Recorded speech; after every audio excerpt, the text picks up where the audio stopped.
আসসালামাইকুম চাকরিপ্রার্থী ভাই ও বোনেরা, সম্প্রতি সমাজসেবা অধিদপ্তর গণপ্রজাতন্ত্রী বাংলাদেশ সরকার সমাজসেবা অধিদপ্তর একটি নতুন নিয়োগ বিজ্ঞপ্তি প্রকাশ করেছে। তো এটি সম্পূর্ণ নতুন একটি নিয়োগ বিজ্ঞপ্তি। তো বিশাল জনবল নিয়োগ দিবে এখানে। তো এই নিয়োগ বিজ্ঞপ্তিটি প্রকাশ হয়েছে 9 জুন 2024 খ্রিস্টাব্দ। তো চলুন এই নিয়োগ বিজ্ঞপ্তিটি নিয়ে বিস্তারিত আলোচনা করা যাক। সমাজ কল্যাণ মন্ত্রণালয়াধীন সমাজসেবা অধিদপ্তরের নিম্নোক্ত শূন্য পদে সরাসরি নিয়োগের মাধ্যমে পূরণের জন্য বাংলাদেশের স্থায়ী নাগরিকদের নিকট থেকে টেলিটক বাংলাদেশের মাধ্যমে অনলাইনে দরখাস্ত আহ্বান করা যাচ্ছে।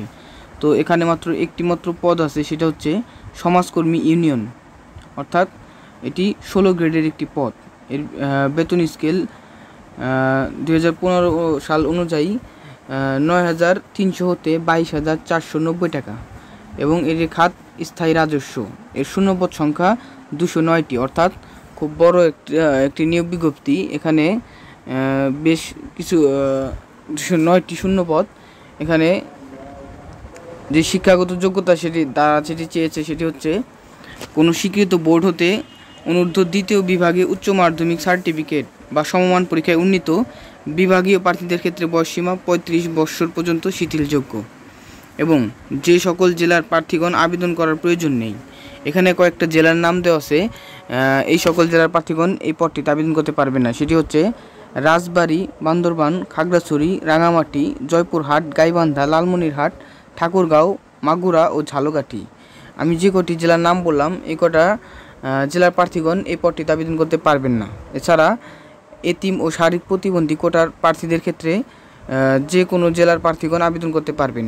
তো এই যে ছিল আজকের এই পদটি, আজকের এই সার্কুলারটি।